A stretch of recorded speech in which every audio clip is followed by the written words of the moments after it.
प्यारे बच्चों, आज हम आप लोगों को कुछ ऐसे गुणसूत्री या गुणसूत्र के लक्षणों में कुछ ऐसे परिवर्तन को बताएंगे।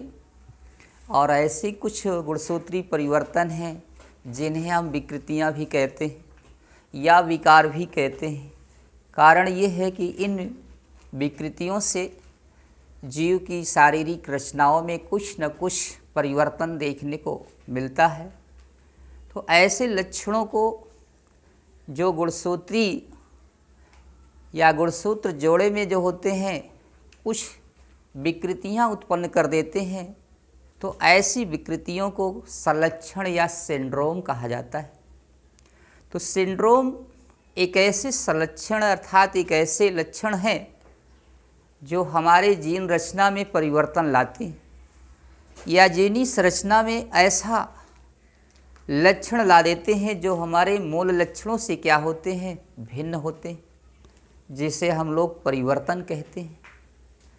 और इस परिवर्तन में कुछ लक्षण तो ऐसे होते हैं जो लाभकारी होते हैं, कुछ ऐसे भी लक्षण होते हैं जो हमारे लिए हानिकारक होते हैं, क्योंकि कुछ लक्षण ऐसी विकृतियां पैदा कर देते हैं जिससे हमारे आसपास के वातावरण में ऐसा लक्षण नहीं दिखाई देता है तो लोग हमें अद्भुत सा मानते हैं, विचित्र प्राणी मानते हैं।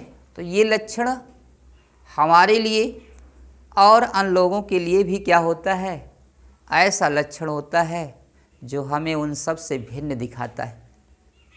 तो ऐसे लक्षण हमारे आनुवंशिकी रूप में होते हैं जिनके परिवर्तन गुणसूत्र के माध्यम से होते हैं, और गुणसूत्री माध्यम से होने वाली परिवर्तनों या लक्षणों को ही कहा जाता है सिंड्रोम। और ये सिंड्रोम कई प्रकार के होते हैं। तो हम आज आप लोगों को केवल सिंड्रोमों के नाम बताएंगे और नेक्स्ट टॉपिक पर क्या करेंगे, इसे जो है एक एक करके प्रत्येक सिंड्रोमों की मतलब चर्चा करेंगे और इसमें बताएंगे कि कौन से सिंड्रोम में किस प्रकार के गुणसूत्र होते हैं और एक अधिक गुणसूत्र या फिर एक न्यून गुणसूत्र, इन सब से भी क्या होती है, विकृतियां उत्पन्न होती है। जैसे गुणसूत्रों की बात अगर कर रहे हैं तो इसमें ये होता है यक्ष यक्ष और यक्ष वाई, मादा और पुरुष गुणसूत्र होते हैं। यक्ष यक्ष में मादा आ गए और यक्ष वाई में क्या हो गए, पुरुष आ गए। तो इनके गुणसूत्रों में एकाधिक, जैसे यक्ष यक्ष में 3 यक्ष हो गए तो इससे क्या हो गई, विकृतियां उत्पन्न हो गई। अब उसकी मार्फोलॉजी में अनेक प्रकार के डिफरेंस देखने को मिलेंगे।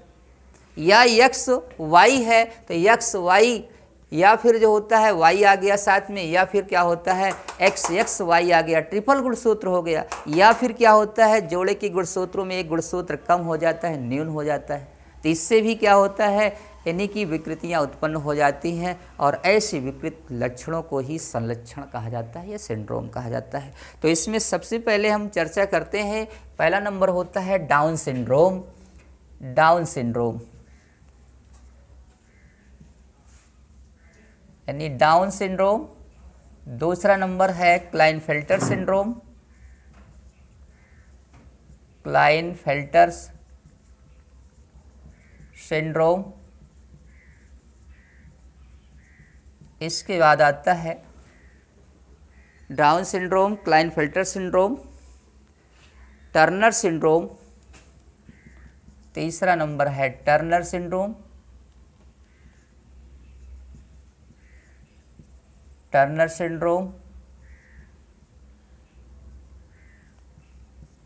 फिर आता है अगला number cri du chat syndrome. Cri du chat syndrome, Patau syndrome,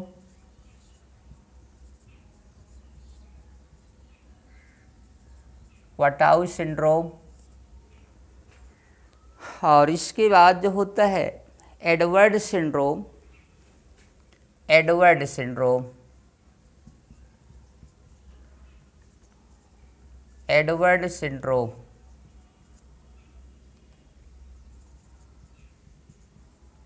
या फिर और आ जाता है इसमें अति नर गुण यानी अति नर सिंड्रोम, अति नर सिंड्रोम, और इसी में अगला आता है अतिमादा, यानी गुणसूत्र की बात है अतिमादा सिंड्रोम। तो विशेषकर किसमें इम्पॉर्टेंट जो आपका आता है डाउन सिंड्रोम, क्लाइनफेल्टर सिंड्रोम और टर्नर सिंड्रोम। इन सिंड्रोमों में क्या होता है, विशेष प्रकार की गुणसूत्रों की संख्या होती है, जैसे ट्राइसोमिक, मोनोसोमिक। मोनोसोमिक और ट्राइसोमिक दो स्थितियां होती हैं। इन गुणसूत्रों में विशेष करके दो ही स्थितियां होती है, एक होता है मोनोसोमिक और दूसरा होता है ट्राइसोमिक। मोनोसोमिक का मतलब ये होता है कि ऐसे गुणसूत्र जिनमें गुणसूत्र की संख्या जोड़े में से एक कम होती है वो मोनोसोमिक होती है। और इसके बाद दूसरा क्या होता है, जोड़े की गुणसूत्रों में एक गुणसूत्र की संख्या अधिक हो जाती है, बढ़ जाती है, अचानक बढ़ गई, एकाएक बढ़ गई, तो ऐसी सिंड्रोमों को कहते हैं ट्राइसोमिक गुणसूत्र। तो आज हम आप लोगों को यहीं तक बता रहे हैं। नेक्स्ट टॉपिक में हम डाउन सिंड्रोम और इसके बाद क्लाइनफेल्टर सिंड्रोम और टर्नर सिंड्रोम, इन तीनों को जो है स्पष्ट करेंगे विस्तार से। धन्यवाद।